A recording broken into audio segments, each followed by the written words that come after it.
Welcome to the Masterclass of how to elevate your role as entrepreneurial CEO by strategically leveraging talent. My name is Deb Simani. I am your host for the Masterclass. And today we're going to be discussing a variety of things that are related to being an entrepreneurial CEO and really defining that so we can understand the foundational pieces that are what we're striving towards and what the challenges are of being an everything CEO. We're also going to take a look at the phases of business and identify where you are in your business and the impacts of that to the CEO role itself. And we'll take a look at critical roles in your organization and determine which critical roles that you strategically need to hire to. We'll also take a look at how to hire successfully. We're going to drill down into this piece. There's so much more that we could cover on this topic, but for this masterclass, we're really going to take some time here because it's critically important to build your team in order to be able to scale and grow your business. We'll also take a look at how to develop and train your talent successfully so that way they can be successful once they're onboarded in their role and they can grow and develop with you. And finally, we'll take a look at how we can scale by doing these things and also by leveraging succession planning. So let's first take a look at some definitions. I've taken a look at the Merriam-Webster dictionary for some of these definitions. And in the dictionary, entrepreneur is defined as a person who starts a business and is willing to risk loss in order to make money, and one who organizes, manages, and assumes the risk of a business or enterprise. Entrepreneurial, however, is having to do with the creation and development of economic ventures of relating to and characteristic of or suited to an entrepreneur. And so this is where we start to frame building those economic ventures and also trying to manage risk. A CEO is the executive with the chief decision-making authority in an organization or a business. And this role is really responsible for making those key decisions that would further develop economic ventures and to reduce or mitigate loss and risk. Being prolific is causing abundant growth, generation, inventiveness, innovation, and productivity. And we want to put these things together because it's important that we're making key decisions, we're creating abundance, growth, we're being innovative in our economic ventures, and we're mitigating and minimizing loss and risk. And so if we put that together, that creates the prolific entrepreneurial CEO. And I coined this phrase because those are the pieces that we want to put together and that we want to strive for. I know that's what I strive for, and I think that you too are striving for that. That's why you're here. And so if I define this in my own terms, it's really about creating and developing those economic ventures and ensuring effective decision-making to maximize revenue, minimize loss, and reduce risk, and causing abundant growth generation and inventiveness, innovation, and productivity. So let's take a look at how we move from that everything CEO to that entrepreneurial CEO or the prolific entrepreneurial CEO through the transformation framework that I've developed. So there are three pillars. The first pillar being partnerships and supports. The second being the pillar of freedom. And the third being beliefs and energies. So as an everything CEO in the current state around the pillar of partnerships and supports, you may feel unsupported. I know I did when I was sitting in that everything CEO place, and maybe kind of not really having a lot of trust in others, thinking that, oh, it's just easier to do it myself. I know what I want. Trying to train somebody. It's just faster if I do it myself. Maybe not having that confidence in others. And that keeps us in a very much of a place of drowning and trying to accomplish everything on our own. There's only so much capacity we have. There's only so much hours in a day. And so this is very troublesome. In the pillar of freedoms in the current state, you may also be experiencing frustration and overwhelm because of all of that. overwhelmed about time, overwhelmed about money because you can't scale and grow because you don't have any more time or capacity left. And therefore, there's an inability to scale. Around the pillar of beliefs and energies, in the current state as an everything CEO, you may feel a lack of clarity, maybe even a lack of self-confidence because you just can't get to those things that you know you really need to get to because you're drowning in other things, such as administrative tasks, that type of thing, which can play a huge role in diminishing our self-confidence. You may feel that. You may start to question your self-value and feel stuck in the old, and absolutely exhaustion sets in. So we need to move away from this and to be able to move into more a transformative state. And when we move into the entrepreneurial CEO, the transformation begins and we start to trust others to support us and to do things for us. We start to outsource and hire resources and team members. We start to create partnerships and joint ventures that can help us to be able to achieve what we're trying to accomplish. So that way we can have a greater impact and to be able to increase our revenues and improve our own quality of life. And when we move to the pillar of freedoms as an entrepreneurial CEO, the way the transformation looks is that we start to utilize money and resources as a tool, as opposed to a limiting belief around, I don't have. We start to be able to use that and we can increase wealth. We can create greater impact for self and others, help others, and create more time for the things that you love and need and improve your quality of life. And around the beliefs and energies pillar, when we move into the transformation state as an entrepreneurial CEO, we increase our confidence and we get a lot more clarity on what it is that we need to do, and we can be more strategic. And the shifting beliefs also shifts our energy, and we start to have more energy, and our mental and emotional mastery starts to increase, and our overall quality of life increases and improves, and we can have greater impact. So if we're thinking about the type of CEO that we need or the type of entrepreneur that we need to be, then we need to start thinking about how we can more quickly move away from that drowning everything CEO to that prolific entrepreneurial CEO. So with that said, some considerations here is that really until you build your team, you will be consumed with doing everything. And you will not be able to break through to the next level or create the impact that you want. Your business will run you instead of you running your business. And this is called the everything CEO. And I know that many of us, and maybe you, have started in this place. And many of my customers and my students, they are stuck in this place and they feel like they're drowning and they don't know how to get out. And that's why I'm here to help. And I really want you to start thinking about the fact that it is your team that will enable you to break through to the next level and to create the impact that you want. And finally, have you running your business instead of your business running you. And you'll be able to match your lifestyle with your business. You can set your business up that way. And then you can become the entrepreneurial CEO, the prolific entrepreneurial CEO that you need, your life needs, and your business needs. So let's take a look at the journey over time from the current reality of being that everything CEO and just really feeling like you're at that drowning point. You know, when we're here, we're often kind of drifting and there's things over here that need to get done and there's things that over here that need to get done, and we just feel overwhelmed and we feel like we're not really making the traction that we need. And over time, you know, we'll find breakthroughs and we'll start to gain some momentum and move forward in some areas, potentially even have some different future possibilities. But all of this takes time. And then if you are able to really embrace those future possibilities, you will start to see some of those freedoms. But it takes so long to be able to get to entrepreneurial CEO when you have those incremental changes over time to be able to really see that impact. And many never get there.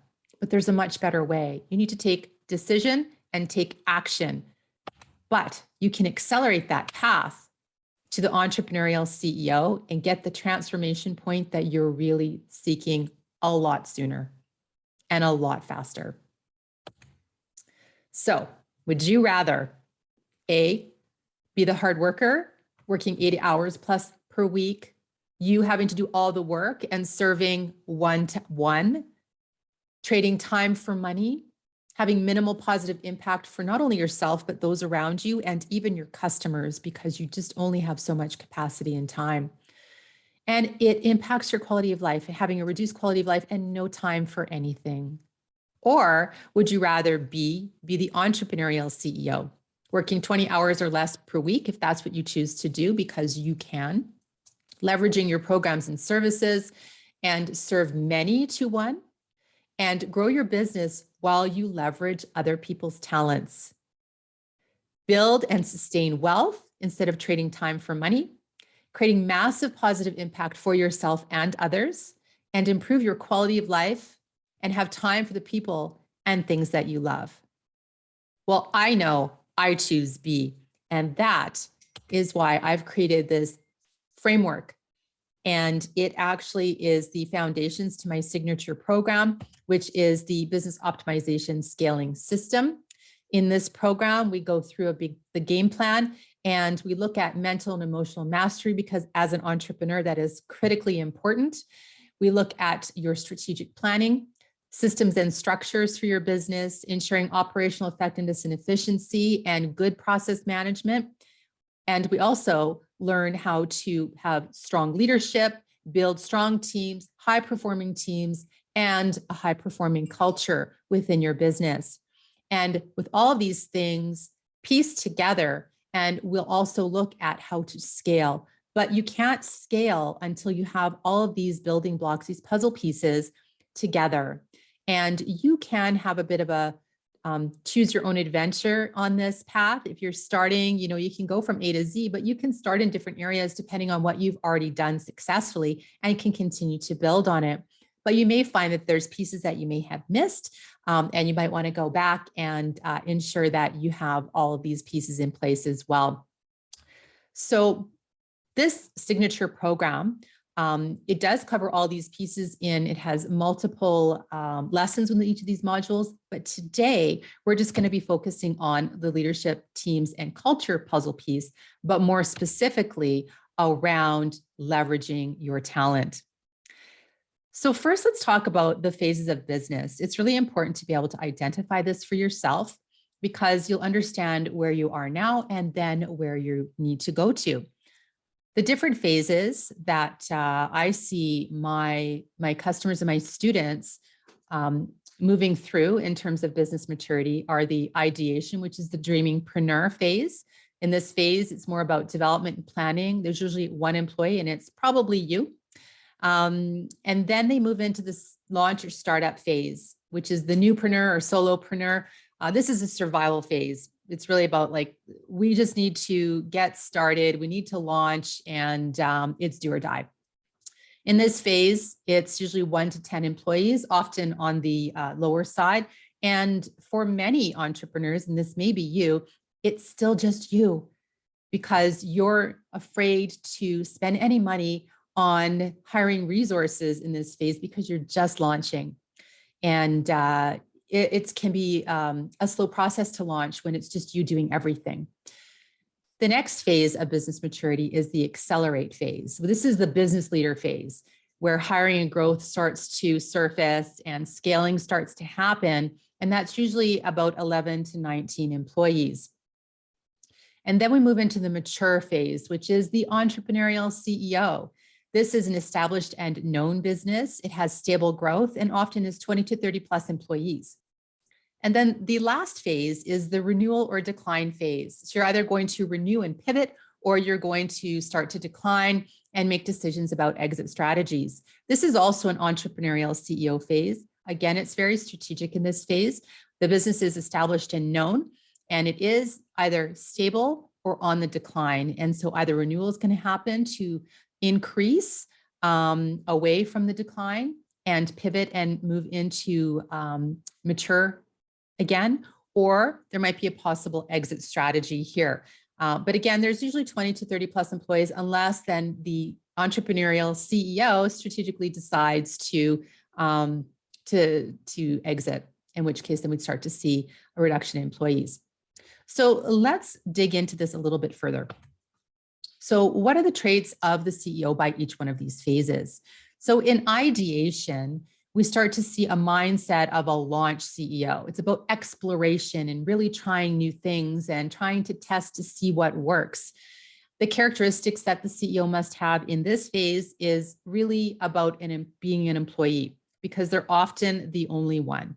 And they are very technical, trying to ensure that, ideas are being generated in a way that's feasible in terms of how to deliver it, but they're also being very visionary in terms of strategically planning and looking at their foresight in terms of the possibilities.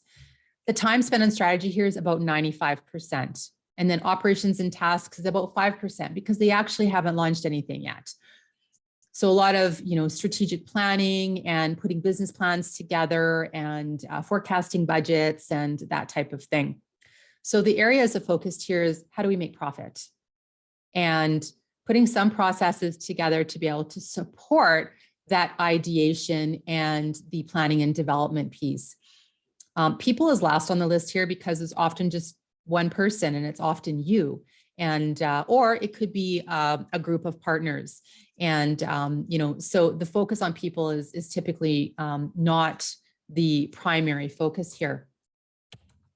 In the launch or startup phase, again, we're here in survival. Here we start to hire most critical roles. Again, often entrepreneurs, perhaps this is you haven't, seen any revenues yet. You're just starting, or just minimal revenues in startup, and are concerned about hiring. So either you don't, which will hold you back, or you can outsource for the amount of hours that is going to support you in the highest impact areas, but will also keep the budget costs down. Outsourcing is recommended at this phase, as revenues and budgets are smaller. And a couple of key areas that you may consider are around the customer support and service, because once you start to have customers, you need somebody to support them, answer emails, answer questions, and be able to respond and monitor, and really just be very in front of the customer. Because as you start to take care of the business aspects, you're going to want somebody else to sort of take care of the frontline and administrative components. This is a really important role, and you have to have the right person or people in this role, because they are customer facing. They are going to be the face of how your business and your service delivery is. The other piece is around a virtual assistant or an executive assistant. That's going to be super important for you to be able to have the support you need as the entrepreneurial CEO. You're moving to that.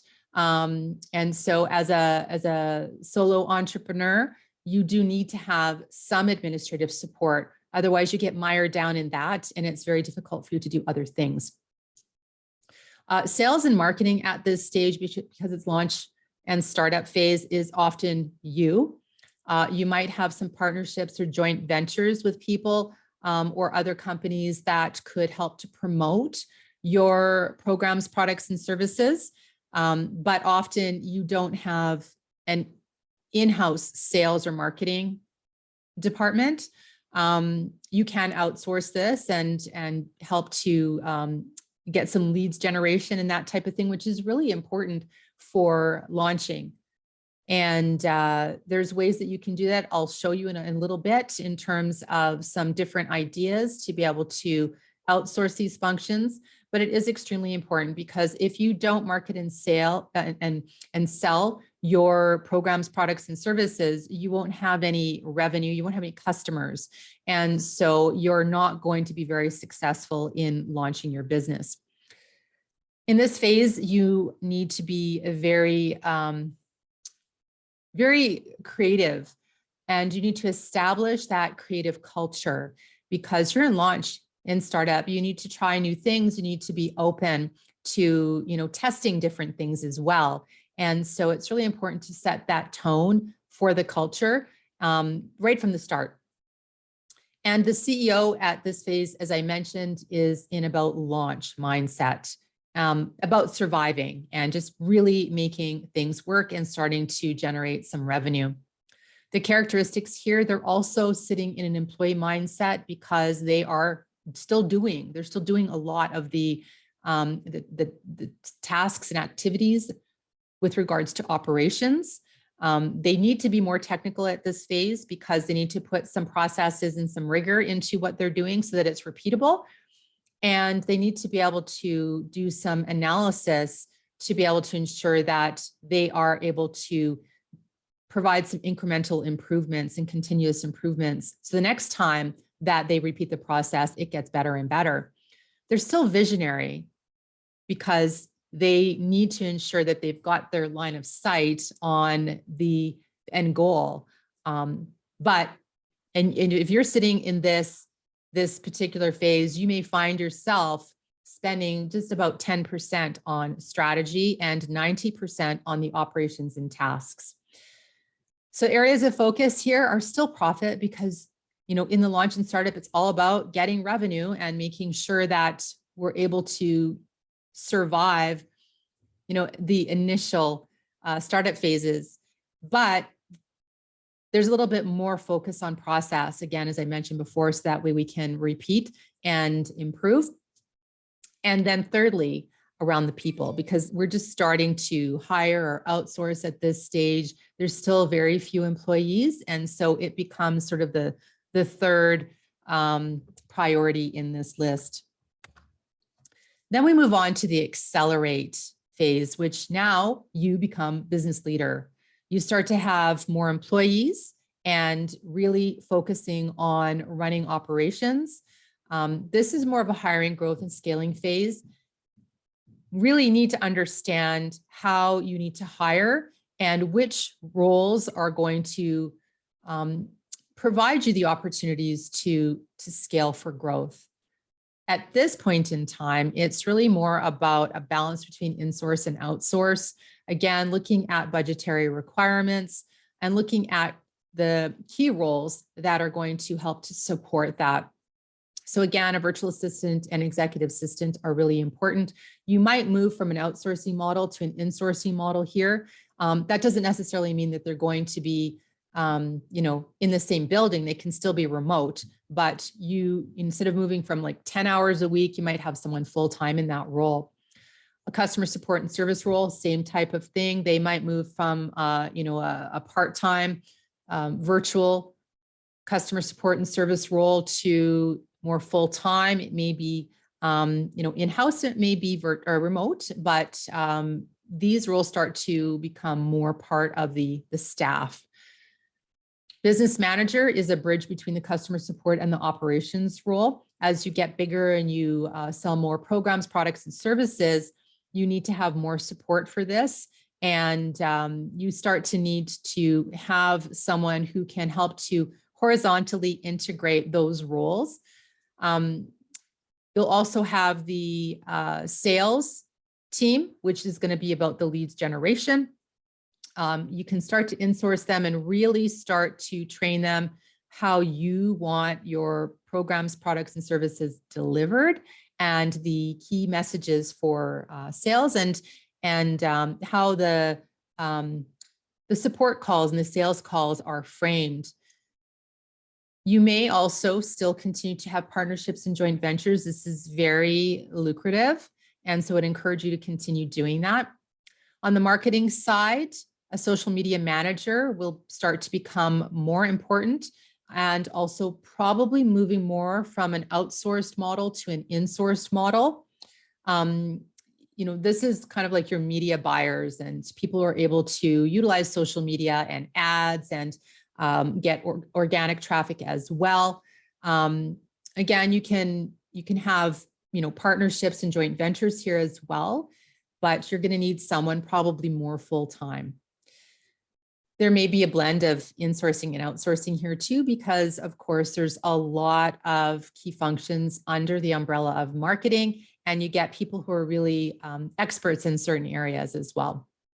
You also need to take a look at your HR team, your IT team, and your finance and accounting team. So you may still be able to outsource when you're in the accelerate phase, because you may not necessarily need a whole HR department, but you are going to need HR supports. And so depending on how large you get, you can take that consideration, but it's also easier to outsource some of these corporate services functions. And you can leverage your, accountant and their teams. So you may not be ready to insource those functions, and you absolutely can still outsource them.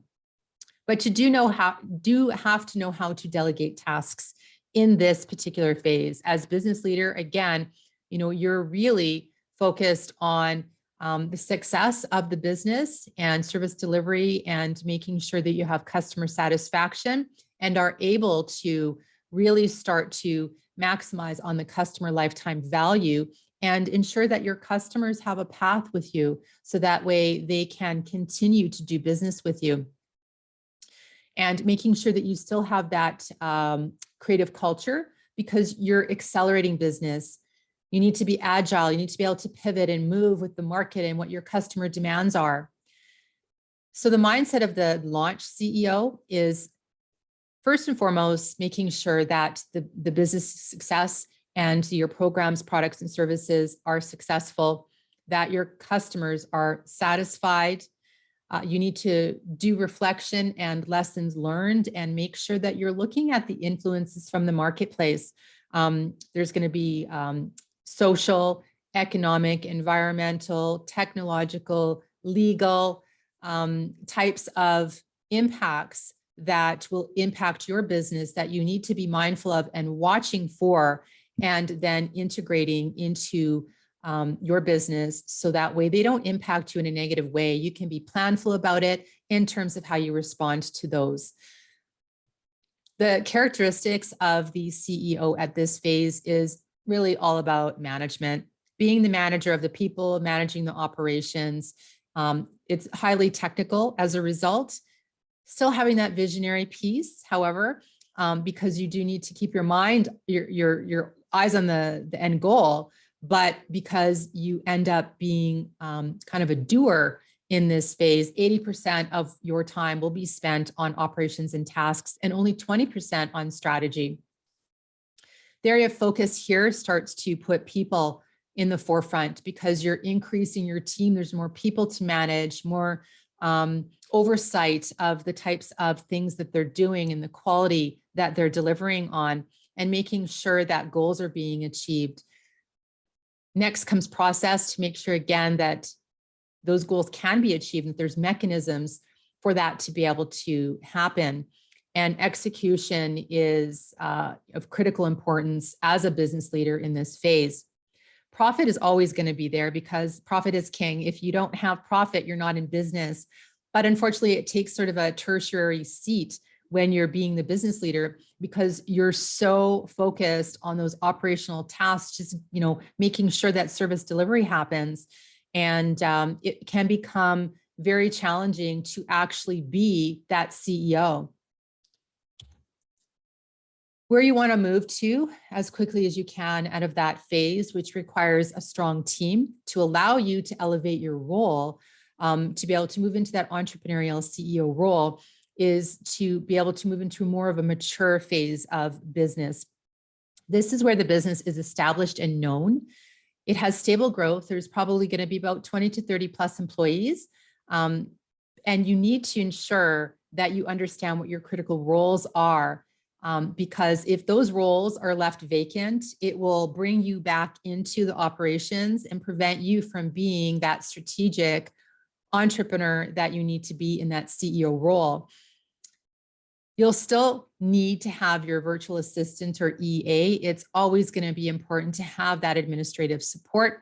You're still going to need to ensure that you have customer service and support, the operations manager, the business manager, the sales and marketing. These things all start to come in-house a little bit more. They may not be 100%, but they will be in-house, and they may pieces you might want to outsource. You still may want to consider outsourcing HR, IT, finance, and accounting to a certain degree, or you may want to start bringing them in-house at this phase. It really depends on the size of your business and the nature of your revenues and budget. The mindset of the launch CEO is really about achieving success. We're getting back into focusing on ensuring that the business is successful, the service delivery is successful, that our sales and marketing are working successfully to ensure that we get the customers that we need to be able to drive those revenues, and that we can ensure that we put a huge focus on the strategy components. We need to be able to leverage our products, programs, and services at this stage to be able to ensure that we've got that pathway for our customers to create a higher customer lifetime value. And if you can increase your customer lifetime value, you're going to have a winning business. At this stage, though, you need to be mindful that renewal is always going to be something that you need to keep your eye on. Because again, I mentioned before, you're going to have those external factors that will impact your business, and you need to be able to be agile and pivot to be able to mitigate risk around them, or to be able to provide new offerings to ensure that you're keeping up with the marketplace, or even being a leader in the marketplace, which will differentiate you. The characteristics of the CEO really is about leader and visionary here. And it's so important to be able to have that strategic role at this point, and to let go of those operational components and have people on your team who can run those functions and manage those individuals within those teams, and will allow you then to spend 80% of your time on strategy and 20% on operations and tasks, because you know that they're getting done. You still have to be aware of the operations and tasks, because it's actually going to drive the results on your scorecard, but you need to be strategic in order to ensure that you're able to move forward and that you're managing the oversight of all of that. So critically important that you start to build your C-suite underneath of you. And we'll talk about what that looks like a little bit later. But really keeping the focus on profit again, and putting that as the forefront so that you can continue to grow and scale, and having the people in place and making sure that the structure is there to support them, so that you have the right team to be able to deliver and allow you to elevate your role to be that entrepreneurial CEO.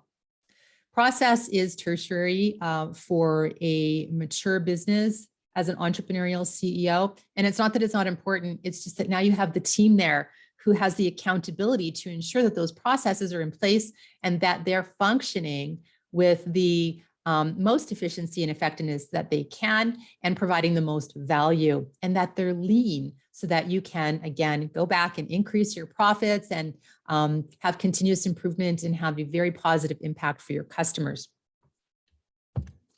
So the next phase around renewal or decline is also entrepreneurial CEO, as I mentioned earlier, because at this point, there's going to be a decision either to renew and to pivot and to really redefine the business in order to be able to continue in the marketplace or move into new markets. So that requires a lot of strategy, as well as decisions around possible exits, whether that's a sale or an acquisition or a merger, or just a complete exit, shutdown of the business. It needs to be done strategically. So this phase is really about spending 95% of their time on strategy, making those decisions and understanding the strategies around how to either renew or exit, and 5% of the time on operations. The CEO here is always still going to be thinking about success, whether it is renewal or exit, and still needs to be a strong leader and visionary for the business and for the team. And so the focus areas here are still around profit, is to make sure that there's, little or no loss, and mitigating any risk, because even if you're exiting, you don't want to exit and end up with a huge financial loss. It needs to be done strategically to prevent that. Process takes a bit higher position on the areas of focus. And again, it's because if we're renewing, we need to change the way that we're doing business. We'll have to change our systems and our structures and our processes in order to be able to make that pivot happen. Change our business and service delivery model first and foremost, with those other pieces then following. And while those changes are transformative, they have a huge impact on people. For the entrepreneurial CEO, that piece is going to be critical, but again, managed by the C-suite and the support services. The role of the CEO is to ensure that the strategy is there. So I'm not saying that, having a focus on people is not important. It 100% is, especially going through transformation, but you have the people beneath you to take care of that. And you can be the sponsor and the face of the change, but you need people in place to be able to actually lead the people through the change. Your job as the entrepreneurial CEO is to be very strategic here.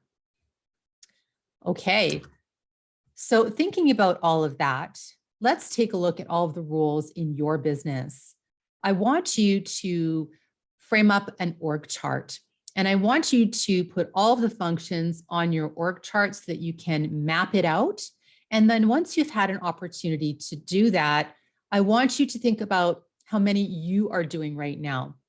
Think about the different phases of business maturity and where you are and how it's impacting you as the CEO, and how many of the roles that you're actually doing yourself. And for many of you, your name might be in all of the boxes. And that's okay, because that's when you know that you're currently being the everything CEO. And that's why you can't scale and grow, because you're reaching capacity. You're reaching your max capacity of being able to do any additional work. And there's only so many hours in the day. So we're going to look at the impact of that is having on you and your business shortly. But first, let's just take a moment to map this out. So there is a resource in the resource section that you can pull out, where there's an org chart there for you. And you can just write on there the functions and put your name in any of the boxes that you're currently performing those functions. Okay, so now let's determine which roles that you need to hire to.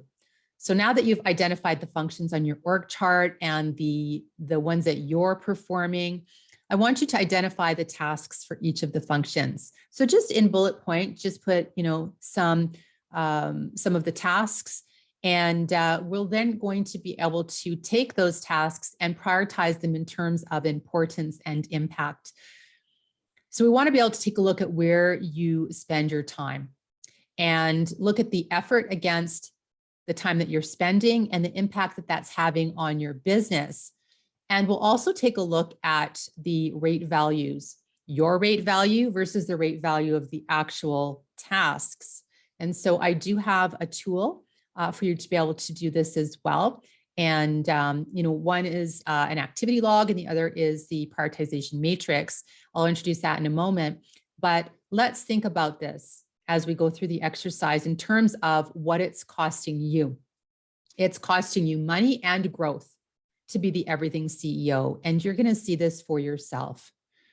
Okay, so we're going to go ahead and determine your rate of pay. Think about, what you're charging your customers per hour. It could be $50, it could be $150, it could be $500. There's no rule here, and there's no right answer. It's really about the type of business that you're in and the going rates and the value that you bring in terms of, what you're offering your clients and what they're willing to bear. So think about that, and think about that when you're assessing, where you're spending your time, because that's going to tell us the opportunity cost. Okay, So let's take a look at the activity log. And I want you to identify and describe the activities in this log. And I want you to prioritize them in terms of, how important they are or how much time that you're doing these activities. And I want you to put your hourly rate next to it. And then I want you to think about how many hours you're spending. So you can choose to use this activity log on a daily, weekly, monthly basis, whatever makes sense for you to be able to establish this opportunity cost. But go ahead and do that and put the number of hours spent against each of these activities. And then I want you to think about what that activity actually is valued at. So how much would it cost if you paid somebody to do that activity? What is the going rate? Okay. And then what the activity log worksheet will do is it will calculate the opportunity cost for you. And you'll be able to see that against every single task. And then it'll create a summative number for you. And then you'll be able to see what it is costing you in totality to be doing all of the tasks that you're doing. Okay. So your value, how you're going to calculate this in terms of your hourly rate is going to be based on your revenue goal.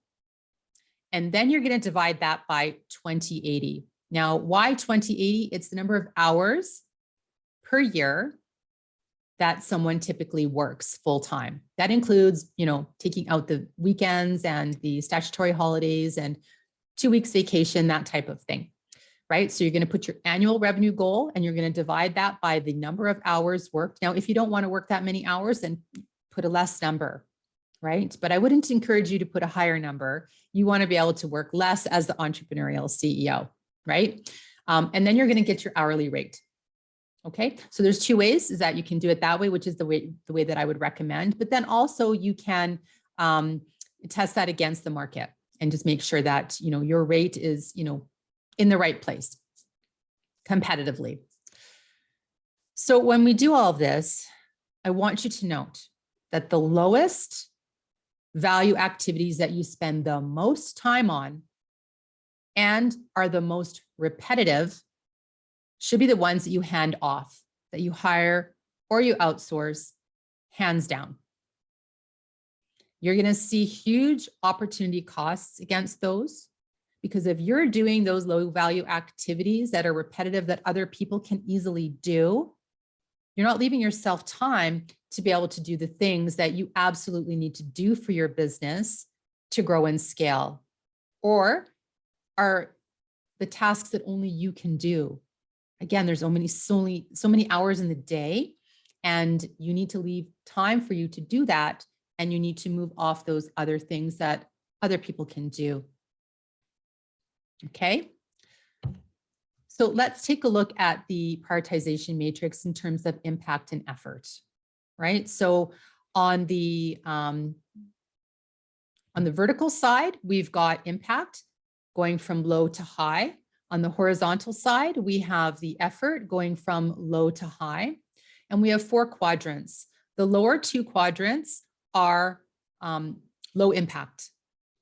And when we take a look at the left quadrant, it's low impact, low effort. It may be something that is like a necessary evil. It has to be done, but it doesn't take a lot of effort, so not a big deal. So you need to take a look at that and say, well, is it something that somebody else can do for a lower cost? On the right-hand side, we have low impact, high effort. This takes a lot of effort. Again, it might be something that is a necessary evil that you have to do. It may be a legislative requirement or, something like that. Something that's required accounting standards, things like that, that you need to be mindful of. But unless it's something like that, I would call this quadrant the why bother quadrant. If it's having a low impact and it's a lot of effort and it's not a requirement of some sort, I would recommend that you consider getting rid of those tasks. At the very least, moving them to someone else. Okay. You want to be doing high impact activities as the entrepreneurial CEO. That moves us up into the upper two quadrants, where we have on the left-hand side, the high impact, low effort. Again, you just need to determine, are these things that you must do, or can you hand them off to someone else? That can be done at a lower rate value. And then the high impact, high effort, these are tougher. Sometimes these are ones that you must do yourself because only you can do it, but that doesn't necessarily mean that that's the case. It may cost you more money because they're higher effort, but it may also have an opportunity cost to outsource it that would allow you to be able to still focus on things that are more strategic, and your rate is higher than an outsourced rate. It still makes sense, right? So do these two activities and really start to think about where you can outsource some of those roles in your org chart. And initially, it might not even be a whole role. It might be bits and pieces of roles to at least take some pressure off. Okay, so now we're going to talk about the hire to retire process. And first, we have to hire people in order to build and grow our team. We need to onboard them effectively. And we have to develop our talent. And we have to look at succession. And these two pieces are a little bit intertwined, I would say. They go hand in hand, but both things need to happen. And then offboarding as the last step. So we're going to dig into this a little bit more, focused on really kind of the hiring piece, because in order to take the first step to be able to move into that entrepreneurial CEO role, you have to build your team. So let's focus on that today, a little bit more detail. Okay, so what is the first role that you need to hire to? Now that you've done that previous exercise, you should have a pretty good idea of either at least the tasks or the roles that you can hire to. And again, you'll have to make decisions on whether you want to insource or outsource. I do have some resources that we can talk about in a little bit to be able to help you to take that next step. But look at your budget and look at how much time each of those tasks are taking. If it's a full-time job, then it may be more economical to hire to it full-time versus having contractors or other types of freelancers, et cetera, doing that work. Whether it's, if it's just, part-time, then, you might still want to outsource it. So take a look at that. So again, you're probably going to see customer support and service types of activities rise to the top as you get more and more customers. The online business manager or integrator, which is the team lead that bridges between the customer support and the operations manager.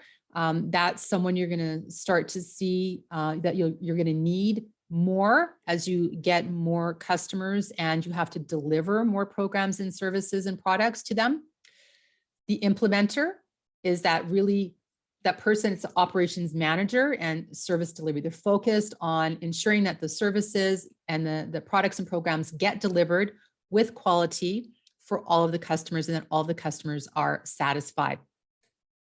And that you can get more business out of those customers, so increasing the customer lifetime value. The virtual assistant and executive system is always going to be there. Those assistants are really important because it'll take off administrative burden from you as the entrepreneurial CEO. And again, you'll want to start probably part-time, which means that you probably outsource it initially, but as you grow and you get busier, you're going to increase the hours. And then there'll be a tipping point where you will want to consider insourcing out. So again, that doesn't necessarily mean that they're sitting in a building side by side to you in an office. They may still be remote, but the number of hours that they're putting in to dedicate their time will be the thing that you need to consider in terms of insourcing and outsourcing. There's a tipping point in terms of the cost benefit. At this stage, you're going to start to look at leads generation. Again, without sales, you're not going to be able to increase your customer footprint. And so really having a team to be able to do leads generation will be critical over time. Initially, it's probably been you. You might get someone part-time to start with, outsourcing some pieces. And as you grow and mature, then you'll need to bring a group of people as a team full-time together. Again, it doesn't necessarily mean that they're in an office. Maybe they are, but it's probably, going to be either remote or in office. And, but they will eventually become an internal team where you're going to hire staff for permanent work. Again, think about the number of hours that you're spending in that cost benefit analysis. You'll also need a social media manager or buyer. Again, at first, that might be you.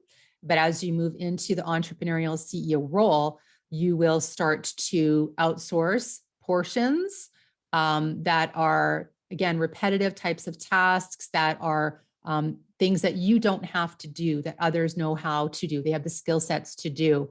And as you grow and mature, you'll need to have a buyer, an internal buyer, and build a marketing team around that. But starting with a social media manager is probably a good place to start.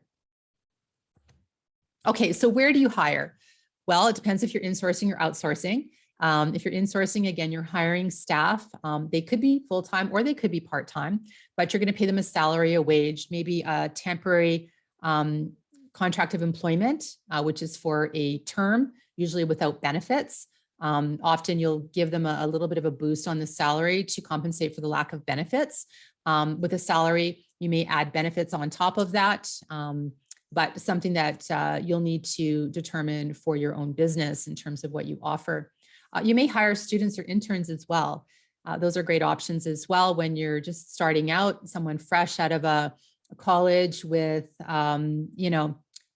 design experience or video editing experience is a great place to start students and interns into your business. They often will grow with your business too, which is fantastic. Outsourcing can be either local or overseas. You can look at contractors or freelancers. They're usually a little bit more expensive, but again, you're going to pay them on an hourly rate. So it depends on the type of work that they're doing. If you want someone to design a website or a marketing brochure or something like that, it's just a small project. And so you just pay them on an hourly rate. Also, social media advertising, they often will work on an hourly rate. Sometimes they'll work on commissions. So you'll just have to take a look at the model that you're looking for to be able to get the right services that you're looking for. Places that you could advertise are on social media sites like your pages, things like that. So whether it's Facebook or LinkedIn or Instagram or, other sites, you can just let people know that you're looking. It could be in groups that you belong to. Hey, I'm looking to hire this role. And you sometimes will get some good leads on potential candidates for your roles that way. If you're hiring in something like Indeed.com, you'll need to have a formal job ad, but it's always good to have that anyways, regardless of whether you're posting on social media or on a formal job site, because you want to be able to tell the candidate enough about the information about the company and the role that they need to make a good decision as to whether to apply. We'll talk about writing job ad in a few minutes. Some other places that you could look is Fiverr.com, Upwork.com, Freelancer.com, FunnelRolodex.com. Those are sites where freelancers, they have their profiles around what type of services that they offer, and you can go and find someone for very specific projects. If you're looking for someone to create a website for you, a copywriter to help you with your marketing copy and for your offers. If you're looking for someone to be able to design materials, that type of thing, you can go there. Someone to build a sales funnel for you. You can find different people with different skill sets there. So they're great websites. And again, it's usually done by project, and they're will charge you on an hourly rate. Sometimes you can actually get these individuals to reply to an ad with a little mini project to kind of test to see their quality of work, which is really nice. These are all charged in US dollars. The other thing is you could look at onlinejobs.ph as an example. I did want to put this on here as an example because they're a reputable site. But you can hire foreign workers from, say, the Philippines in this case, and they also are paid in US dollars. And so for them, getting paid in US dollars is quite lucrative because the economy in their countries and the US dollars against their currencies actually translates very well. And so as an employer who is hiring, you can hire them on a wage rate, and you can start off at like 10 or 20 hours a week or whatever, and then grow into something that's more full-time if you choose to stay with that, versus hiring staff permanently. But because you're using US dollars, it's of benefit to both parties because it's economical for you because the rates are low, because the currency exchange for them, it is beneficial. So don't think that you're only paying $10 an hour and that's just not right. If you think about the benefit in the economy that it is providing to them in their families in their own countries, they get to stay in their country. It translates to a good living rate, and it's a win-win for everyone. So just something to consider. The other thing that you can do is sort of, I'll call plug and play. And these are kind of do-it-yourself things. So again, if as you're moving into the entrepreneurial CEO role, you want to do less of this, but you might want to do some of it initially. And it's also important to be able to understand what these applications are, and what it offers, so that way what quality product that you should be getting as an output from anyone that you hire, as well as how many hours it should reasonably take someone to do this, right? So if you go onto canva.com or 99designs.com or designer.com, you can go in and you can do it yourself designs for, a very inexpensive price.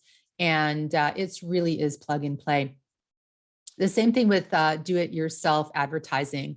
If you wanted to learn YouTube or Google ads or Facebook ads, Instagram, LinkedIn ads, any of those things, you can go to those platforms and learn about how to advertise on their platforms for free.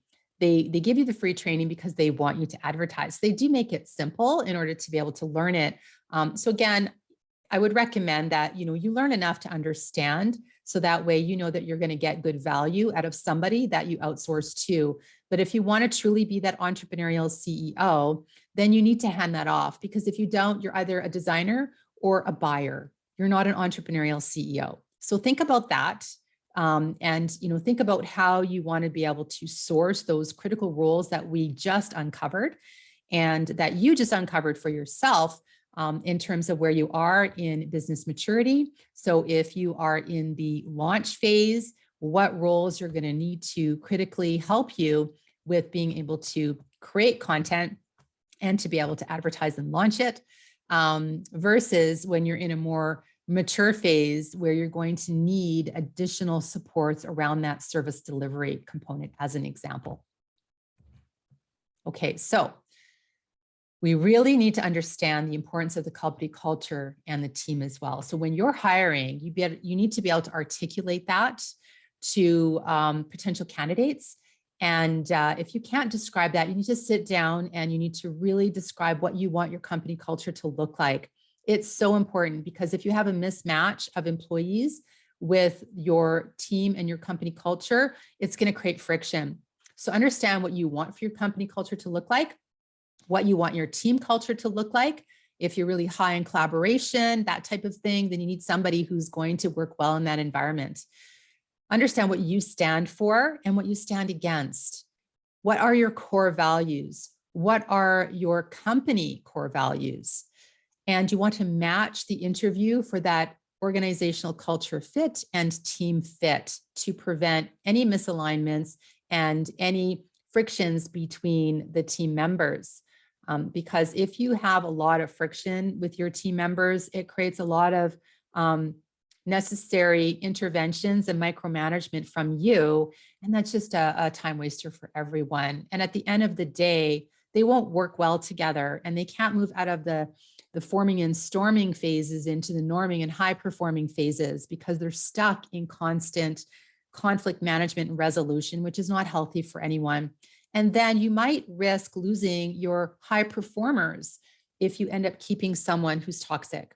So you can really try to prevent that from happening up front in the hiring process. And so we'll talk about that when we talk about the interview. Again, I talked about field tasks that you can test capability. You can have them do a mini project to show you what they're capable of, or be able to show you their portfolio of work. And you want to be able to determine whether they have strong communications or whether they're responsive. The last thing you want to do is hire somebody that isn't reliable or doesn't show up or doesn't meet deadlines, that type of thing. And you can also have a team interview to ensure a good fit on the team. So you could break up the interview process into a couple of different ways of doing it. So you can obviously do the screening piece up front. You can have an interview that's really oriented around the how-tos and technical skills, and then another interview with the team around the fit. Or you can do it all in one, and you can determine who from the team should represent the team. So just some things to think about. Okay, so let's talk about how to write the job ad. So this table really focuses on giving you the key things that you need to include in the job ad. And so it doesn't matter where you're posting it, whether it's on a job advertising site or whether it's on your social media or in the paper, if you're, traditional, if you've got a local business that, really kind of is communicating that way, that's totally fine too. But you do need to understand the scope, right? So is it a permanent salaried role? Is it temporary salaried? Is it a contract? Is it a wage? That type of thing. And then you need to have a closing date. And so unless you want your ad to be open in perpetuity, you want to be able to tell people when you're going to make a decision by, when they should expect to get a call for an interview. The classification should be noticed that people understand whether it's an administrative role, a professional role, a manager role, or an executive leader role. And there should be a section about us. And that's really the company description. It talks about what the mission, vision, values are, what the market is, who the target customers are, that type of thing. And the role needs to be described as well in terms of the type of role it is, the purpose, the types of roles and responsibilities and accountabilities that it has. The qualifications should be listed as well. There should be some minimum recruitment standards that you're looking for. And if you're thinking about, say, a 2-year college diploma, then that needs to be stated. If you want 2 years of formal education plus 2 years of experience, that needs to be stated. You also should consider whether you would consider equivalencies. And that would be, for example, instead of having 2 years of formal education, that it would be, you could have 2 years of experience instead. Or instead of 2 years of formal education plus 2 years of experience, that you might consider 4 years of experience instead. So those can be put in the notes section, but along with benefits and any other perks that your company offers.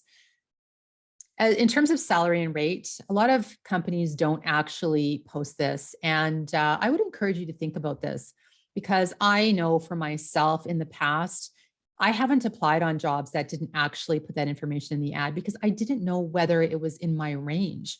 And I don't want to go through the process of, aligning my cover letter and my resume and spending time doing that and going through an interview process, and only at the end of the interview find out that it's way lower than I would ever consider.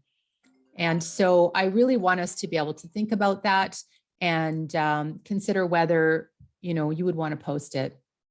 I think it is a benefit. People will be able to self-select out prior to going through that process.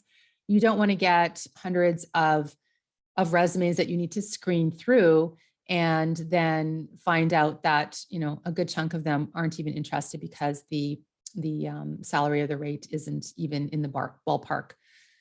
So consider that and consider, depending on the type of the role, is it going to be an hourly rate, a daily rate, a weekly rate, a monthly rate, an annual rate that you post, depending on whether it's permanent or whether it's contract or wage or whatever. If it's a project, it could be the value of the project. So things to consider as you're posting your ad. Okay, so in terms of interview techniques and questions, so the first thing you want to do is pre-screen. So you want to make sure that they're meeting the qualifications and the minimum recruitment standards. You're probably going to want to have, 3 piles. So this is number 1 pile. This is your your most preferred candidates. The second pile is your secondary candidates. And the third pile are the ones that you're probably not going to consider interviewing. And so organize it into those piles, and then you can go back and you can decide who you want to interview. And in the interview, then you can set up an assessment that you can score everybody with the same criteria. And at the end, then you can calibrate them and see kind of, which candidates would rise to the top and who you might want to make an offer to. But during the interview, I would suggest that there's 3 components or 3 sections of the interview. Again, you can break it up into, more than one interview if you want to include other people in a second or a third interview. But at bare minimum, you're going to have one interview, and these are the 3 sections. So the first piece is the general section. And this is where there's going to be an uncovering of some knowledge that they have already done research about your business and their interest in your business and their understanding and interest of the role that they've applied to. You really want to understand this. If someone comes into the interview and they don't have any information, they haven't done any research about your business or the role, how interested are they? They haven't actually invested any time to even determine whether that's a job they want. So you can ask questions about that from an opening perspective. It'll also help you to understand whether they're really willing to do the work and whether they're really interested in working with you in your business and your customers, and if they're interested in growing with you. And then you can just have them provide you with a brief summary of their overall related experience. You have their resume in front of you. And so you don't need them to regurgitate that. You can read it yourself. But what you do want them to do is kind of pull out the things that are most relevant. And as you're going through the technical section, then you can really drill down on some things that are of interest to you.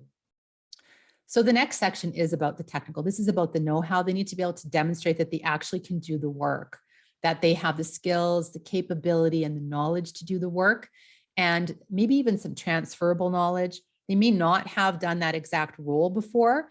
Maybe they have, but if they haven't, they may have some transferable skills that can be leveraged.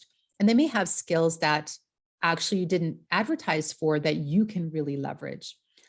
You can also explore any other related talents that they have, any achievements or awards that they have, because if they've already been acknowledged as a high performer elsewhere, the probability of them being a high performer for you is also relatively high.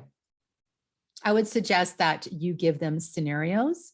That way they can describe in a STAR format, which is the situation, the task that they had to do, the actions that they took, and the results that they achieved. And that way you can get a really clear picture of how they critically think and how they approach something. And that they, again, can describe exactly how to do something so that you know that what's on their resume is true. The other section that you need to focus on is the suitability and fit. And this is, again, really in a situational type of questioning where you put situations in front of them and they can respond in a STAR format again, which is to describe the situation, the task, the actions that they took, and the results that they achieved. And you want to be able to have these as behavioral questions so that you can assess their overall attitude and their general disposition. You don't want someone who has a negative attitude or a negative disposition that is going to be toxic on your team. You want someone who's going to be very collaborative and has a strong ability to work with others and has a strong positive conflict management style and ability to resolve or mitigate conflict. You don't want someone who is combative and who's going to really start to get negative reactions from their teammates and then creates that dynamic where it's really hard to work with them. And then it diminishes their ability to work together as a team and be high performing. It'll also create the necessity for you to jump in and to try to resolve it for them. And it takes a lot of time and effort and requires micromanagement. As an entrepreneurial CEO, you don't want that. So you can test for this early on in the interviewing process. because you give them scenarios and they can tell you how they dealt with it. And that's a really good indicator of how they would be able to manage that. The other thing that you want to check in the behavioral suitability and fit section is leadership style. Now, you may be hiring for a leadership position, you may not, but it doesn't matter because leadership happens at all levels. And even if it's about being self-led, then you need to be able to understand how they do that. Are they a renegade and they're out kind of doing their own thing? Or are they you know, positively influencing through values-based actions and decisions? So you can really get a sense of a person through this and also what their potential is to be a people leader. And if they are a people leader, then you need to have, you know, specific questions and situations for them to be able to demonstrate their leadership style and their leadership abilities. So you want to be able to make sure in this section as well that they're values-based and that those values are aligned with your company's values and the team values. The company culture, again, I mentioned earlier, you need to have that pretty clearly in your mind, what you're looking for in terms of fit and how you want the team to work together. And the last point that I'll point out here is being resourceful. I can't tell you how important this is, especially in this day and age where information changes with the speed of light, that the external influences on our business that require us to be able to adapt and be agile and pivot happen so much that we need to be able to have people who are resourceful on the team that can come with really strong ideas that they can propose and have been able to do research or to be able to teach themselves different things and take this initiative upon themselves so that they're self-driven and that they're resourceful. Because otherwise you're going to be hand-holding them and constantly showing them how to do their job. And while you need to do that while you're training and onboarding, that type of thing can't continue on because it won't allow you to elevate your role to the entrepreneurial CEO, and you'll be mired down in operations. And then you're probably going to have to let that person go because they can't do their job effectively. They can't be high performing.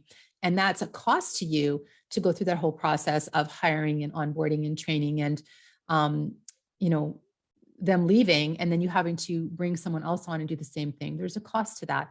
So really look at some of those types of qualities and skill sets when you're hiring for your team. So considering skills, you need to look at both the hard and soft skills. But remember, you hire to the experience, but you invest in them for growth.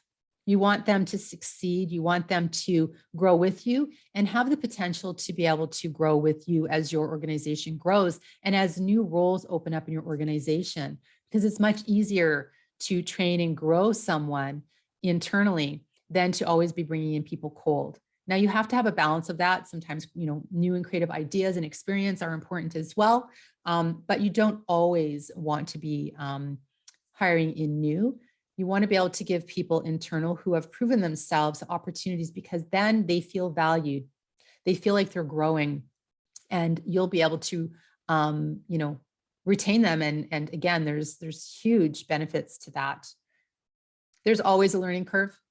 So make sure that they have the right soft skills to rise to the occasion and to learn, as I mentioned earlier, and that they're a good fit within the team and culture. So important.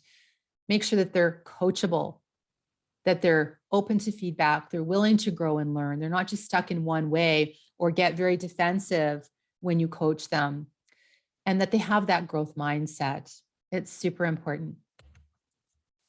Okay, so now let's look at the developing and training of your talent, and particularly this onboarding process here around developing and training. So when you're onboarding, you can't just throw people in and expect them to sink or swim.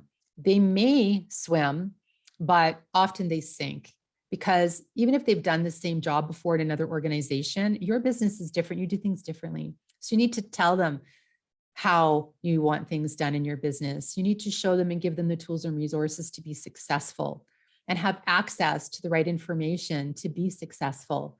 So make sure that you have documented your processes. And so whether you're using software like Asana or ClickUp, Process Street, Visio, Snagit, Snip, Sketch, Word, just having a Google Doc where it's just, in a step-by-step process, itemized, that's totally fine. You can also do screen recording. So if you're the one that's doing the activity right now and you don't have time to document it, that's fine. If you're doing it anyway, just turn on Zoom or Loom or Screencast-O-Matic or one of those softwares and turn record on and record yourself doing the activity. Then you can hand it to the individual. They can observe you doing the activity and they can then repeat the task. You can also get them then to document it into a formal process document if you want. That way it is transferable to anyone else who you need to share that information with. The next thing is around security. And so as you onboard people, they're going to have access to your network and your various software applications, et cetera. And so you want to make sure it's secure, because if they do leave, you don't want them to have your security access and passwords leaving with them. So I recommend LastPass. You'll have one security password to manage all of the other security passwords. So should they leave, you can change all the other passwords and you only have that one password. They can't actually get into that document and make changes.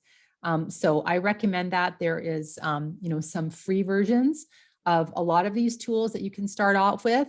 And as you grow and scale, then you can invest in the more professional ones. But for all of these, definitely recommending that you take a look at those. And all of these are in the resource section as well. All of the tools and worksheets and checklists and the resources and recommended software I have in the resource section for you. The next thing is you want to be able to use project and task management software. So important, because you want to be able to manage expectations in terms of what you need them to do. And, what are the priorities? What are the deadlines? And you can put this into the project management and task management software. You can assign it to them, and then they understand the expectations that you have of them. And then you can manage your projects based on that. So these are so important. You can use Monday.com, Trello, MS Project, or Microsoft Project, Workday. There's Scrum tools, which are project management tools, RACI tools. So you can look at the responsibilities, accountabilities, who needs to receive it as a support role, who you need to consult, and who you need to inform. There's also agile project management tools that are issues and project tracking tools like Jira. So I encourage you to go and take a look to see what's going to be most suitable for you and your business, but these are a must. You must absolutely have a way to be able to manage workflows and work and project tasks and timelines, which then translates into budget and service delivery. The next thing is around storage. So you can consider Office 365, Dropbox, Google Drive, any of those types of storage applications that will allow you to have your documentation and file structures that are accessible to everyone and that you can collaborate in. You don't want to be exchanging these documents across emails, because then you have problems with version control and things like that. It is way better to have a document file structure where people can go in and access and they can collaborate. So absolutely critical. And the next thing is around the performance and talent conversations. These things often get dropped off, but they must happen. If people aren't receiving feedback from you, they don't know how they're doing. They don't know whether you like their work, you like them. They don't know whether you value their work and them as an individual. They don't know where they may need to improve some of their work, or if there's a plan for them in terms of how you see them growing in the organization. They won't be able to have a forum to tell you what their aspirations are and how they want to grow in the organization. And together you can have that feedback conversation and then be able to put a plan in place in order to ensure that these goals are achieved. You're going to have personal goals, you're going to have business goals in there that you can have conversations about. And so depending on the size of your company, you for sure need to have conversations with all of your direct reports. And below you, they need to have conversations with their direct reports so that everybody in your company has performance and talent conversations. The last thing is about offboarding. So just like onboarding, there's checklists, there's things that you need to do. You also need to, when you're onboarding, you need to provide them with the accesses and the equipment, et cetera. But when you're offboarding, you need to take away the accesses and the equipment, and to ensure that they're not leaving your organization with assets that are going to put your organization at risk in any way. So you have to make sure that that step also happens and that you've got formal processes in place to offboard individuals. And offboarding is a natural process. People will self-select because they have other growth opportunities. Maybe it's not a good fit for both you or them, or maybe you need to let them go because it's not a good fit, or because there's changes in your org structure, your business model, or what have you. So these are important things to ensure that you're doing. Okay, now let's talk about succession. When you're planning for the future and you're planning for growth and scaling, you need to also be considering succession. And why is that important? Because you do not want to have any of your critical roles vacant for any length of time. And so whether you're grooming people internally to be able to take on those future roles, or whether it's going to be a temporary position in the interim until you can hire to it, it's really important that those are not left vacant, because if they are, you're going to get brought back into the operations. And as the entrepreneurial CEO, you can't do that. You're going to end up not being able to focus on the strategic components of your business, which will allow you to continue to grow and scale. Because as soon as you start getting into the operational pieces, those other things get left behind because you won't have the time or capacity to do it. So critically important especially as you get more mature, that your C-suite is always filled with somebody, whether it's, a temporary interim or what have you. But it's a good idea to have people internally who are wanting to grow into those roles, that you're grooming them and they're ready to step into that should it become vacant. Those are not the only roles, though, that will be critical. You looked at your org chart earlier. You're going to have roles that are beneath the C-suite, even right up to the front line, that are going to be critical. And so you need to have plans for those. Again, if they're left vacant for any length of time, it increases the risk in your organization. And so you need to have plans around that. Maybe some of the service delivery roles that are customer facing, or maybe some of the administrative roles, if left vacant for any period of time, will put your company at risk. So really be planful around this piece, and don't forget it, because it's often forgotten, and it really can create a lot of risk for you unnecessarily. Okay, so where to find more information? So in the resources section, I've got the website so that you can go and you can take a look at some of our additional free training, some of our paid training, ways that you can work with me and the team. And if you're interested, go and take a look at that. If you're interested in the Business Optimization Scaling System Signature Program, it goes into this in way more detail and goes into teams and culture in way more detail, plus all of the other puzzle pieces that I introduced to you earlier, which are really critical for you to be able to ensure that you're building your business in a way that you can elevate your role to be the entrepreneurial CEO, and you can increase revenue, increase your quality of life, and increase the impact that you want to have. There's also additional tools and resources that are there. You can click on the links if you're interested, such as some of the software that I talked about today. You can go and check it out. And some of the tools that we talked about, like the activity log, et cetera. So I encourage you to go check it out. And thanks so much for joining us today in the masterclass. Again, I'm Deb Somani, and it's been a pleasure hosting you today, and we'll see you again. Take care.